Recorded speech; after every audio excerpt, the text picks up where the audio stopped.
Multiple sclerosis, or MS, is an autoimmune disorder of the central nervous system, or CNS. It is characterized by inflammation, demyelination, and axonal loss. MS lesions are believed to occur when activated immune cells cross the blood-brain barrier into the CNS. Leukocytes such as T cells are immune cells involved in MS pathogenesis. In MS, T cells become activated in the periphery and migrate across the blood-brain barrier. Once inside the CNS, T cells can release cytokines and recruit other immune cells to create an inflammatory environment that is thought to lead to the destruction of myelin and axonal damage.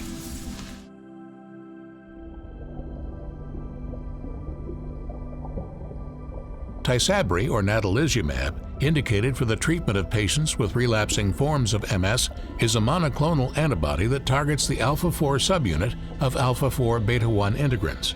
Expressed on the surfaces of all leukocytes except neutrophils, alpha-4 integrins bind to receptors on vascular endothelial cells, such as vascular cell adhesion molecule 1, or VCAM1. This interaction may facilitate the endothelial adhesion of leukocytes, such as T cells, and their migration across the blood-brain barrier.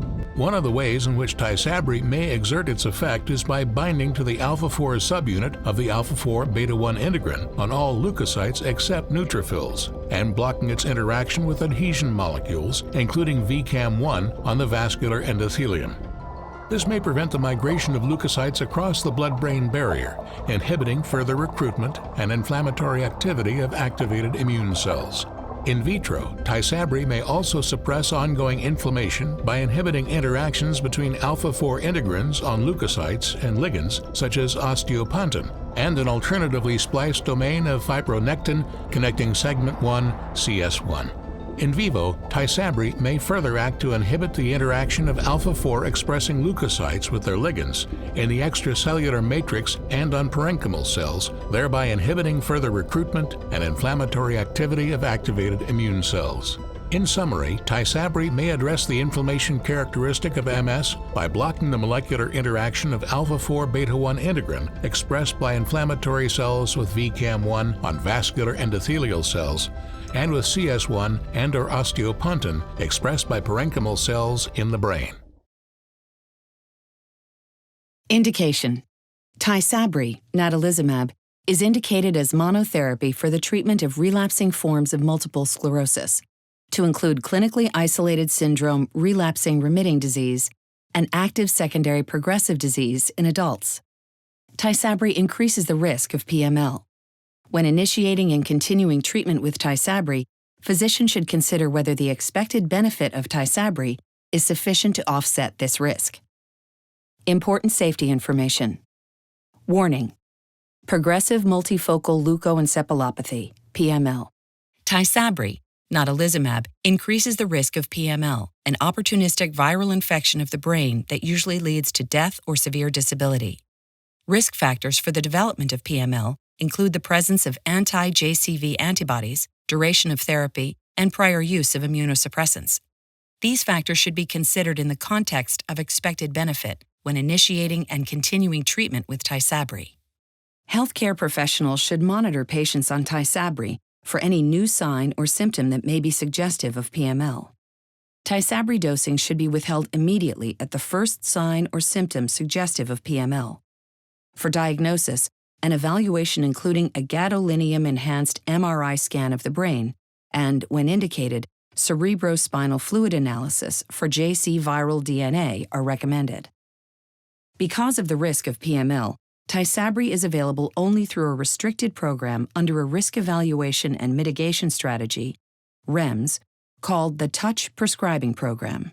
Infection by the JC virus, JCV, is required for the development of PML. There are no known interventions that can reliably prevent PML or that can adequately treat PML if it occurs.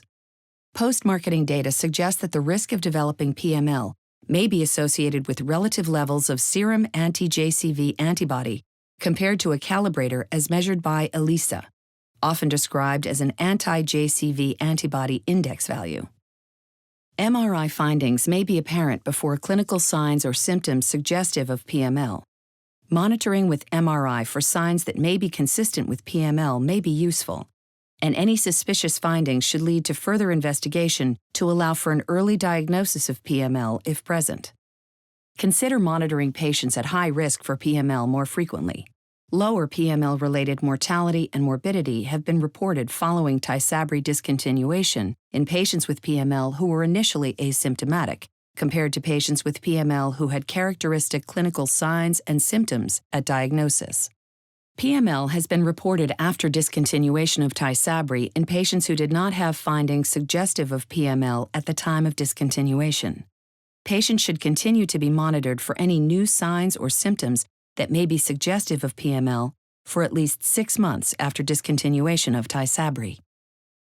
Adverse events that may occur during plasma exchange, PLEX, include clearance of other medications and volume shifts, which have the potential to lead to hypotension or pulmonary edema. Although PLEX has not been prospectively studied in TYSABRI-treated patients with PML, it has been used in such patients in the post-marketing setting to remove TYSABRI more quickly from the circulation. There is no evidence that PLEX has any benefit in the treatment of opportunistic infections, such as PML. JCV infection of granule cell neurons in the cerebellum, i.e. JCV granule cell neuronopathy, GCN, with symptoms similar to PML, has been reported in patients treated with TYSABRI. JCV-GCN can occur with or without concomitant PML and can cause cerebellar dysfunction. Diagnosis and management of JCV-GCN should follow guidance provided for PML. Immune reconstitution inflammatory syndrome, IRIS, has been reported in the majority of TYSABRI-treated patients who developed PML and subsequently discontinued TYSABRI. In almost all cases, IRIS occurred after PLEX was used to eliminate circulating TYSABRI. It presents as a clinical decline in the patient's condition after TYSABRI removal, and in some cases after apparent clinical improvement that may be rapid, can lead to serious neurological complications or death, and is often associated with characteristic changes in the MRI. TYSABRI has not been associated with IRIS in patients discontinuing treatment with TYSABRI for reasons unrelated to PML. In TYSABRI-treated patients with PML, IRIS has been reported within days to several weeks after PLEX. Monitoring for development of IRIS and appropriate treatment of the associated inflammation should be undertaken. Contraindications. TYSABRI is contraindicated in patients who have or have had PML. TYSABRI is contraindicated in patients who have had a hypersensitivity reaction to TYSABRI. TYSABRI Touch Prescribing Program. Because of the risk of PML, TYSABRI is available only through a restricted distribution program under a REMS called the Touch Prescribing Program. Patients must be enrolled in the Touch Prescribing Program, read the medication guide, understand the risks associated with TYSABRI, and complete and sign the patient prescriber enrollment form. Herpes infections, encephalitis, meningitis, and acute retinal necrosis. TYSABRI increases the risk of developing encephalitis and meningitis caused by herpes simplex and varicella zoster viruses. Serious, life-threatening, and sometimes fatal cases have been reported in the post-marketing setting in multiple sclerosis patients receiving TYSABRI. The duration of treatment with TYSABRI prior to onset ranged from a few months to several years. Monitor patients receiving TYSABRI for signs and symptoms of meningitis and encephalitis. If herpes encephalitis or meningitis occurs, TYSABRI should be discontinued, and appropriate treatment for herpes encephalitis meningitis should be administered. Patients being administered TYSABRI are at a higher risk of acute retinal necrosis, ARN, a fulminant viral infection of the retina caused by the family of herpes viruses. Patients with eye symptoms such as decreased visual acuity, redness, or eye pain should be referred for retinal screening, as serious cases of ARN can lead to blindness of one or both eyes. Following clinical diagnosis of ARN, consider discontinuation of TYSABRI. Hepatotoxicity. Clinically significant liver injury, including acute liver failure requiring transplant, has been reported in patients treated with TYSABRI in the post-marketing setting. Signs of liver injury, including markedly elevated serum hepatic enzymes and elevated total bilirubin, occurred as early as 6 days after the first dose. Signs of liver injury have also been reported for the first time after multiple doses. TYSABRI should be discontinued in patients with jaundice or other evidence of significant liver injury. for example, laboratory evidence. Hypersensitivity antibody formation. Hypersensitivity reactions have occurred in patients receiving TYSABRI, including serious systemic reactions, for example, anaphylaxis, which occurred at an incidence of less than 1%. Reactions usually occur within 2 hours of the start of the infusion. Symptoms associated with these reactions can include urticaria, dizziness, fever, rash, rigors, pruritus, nausea, flushing, hypotension, dyspnea, and chest pain. If a hypersensitivity reaction occurs, discontinue administration of TYSABRI and initiate appropriate therapy. Patients who experience a hypersensitivity reaction should not be retreated with TYSABRI. Hypersensitivity reactions were more frequent in patients with antibodies to TYSABRI compared with patients who did not develop antibodies to TYSABRI in both MS and CD studies. Patients who receive TYSABRI for a short exposure, 1 to 2 infusions, followed by an extended period without treatment, are at higher risk of developing anti-natalizumab antibodies and/or hypersensitivity reactions on re-exposure, compared to patients who received regularly scheduled treatment. Immunosuppression, infections. The immune system effects of TYSABRI may increase the risk for infections. In study MS1, certain types of infections, including pneumonias and urinary tract infections, including serious cases, gastroenteritis, vaginal infections, tooth infections, tonsillitis, and herpes infections, occurred more often in TYSABRI-treated patients than in placebo-treated patients. One opportunistic infection, a cryptosporidial gastroenteritis with a prolonged course, was observed in a patient who received TYSABRI in study MS1. In studies MS1 and MS2, an increase in infections was seen in patients concurrently receiving short courses of corticosteroids. However, the increase in infections in TYSABRI-treated patients who received steroids was similar to the increase in placebo-treated patients who received steroids. In a long-term safety study of patients, opportunistic infections, pulmonary Mycobacterium avium intracellulare, aspergilloma, cryptococcal fungemia and meningitis, and candida pneumonia have been observed in less than 1% of TYSABRI-treated patients. Concurrent use of antineoplastic, immunosuppressant, or immunomodulating agents may further increase the risk of infections over the risk observed with use of TYSABRI alone. In studies MS1 and MS2, the rate of any type of infection was approximately 1.5 per patient year in both TYSABRI-treated patients and placebo-treated patients. In study MS1, the incidence of serious infections was approximately 3% in TYSABRI-treated patients and in placebo-treated patients. Most patients did not interrupt treatment with TYSABRI during infections.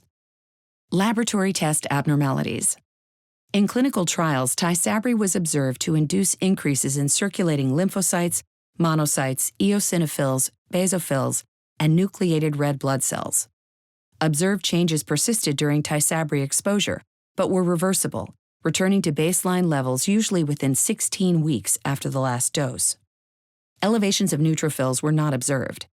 TYSABRI induces mild decreases in hemoglobin levels, mean decrease of 0.6 grams per deciliter, that are frequently transient. Thrombocytopenia. Cases of thrombocytopenia, including immune thrombocytopenic purpura, ITP, have been reported with the use of TYSABRI in the post-marketing setting. Symptoms of thrombocytopenia may include easy bruising, abnormal bleeding, and petechiae. Delay in the diagnosis and treatment of thrombocytopenia may lead to serious and life-threatening sequelae. If thrombocytopenia is suspected, TYSABRI should be discontinued. Adverse reactions.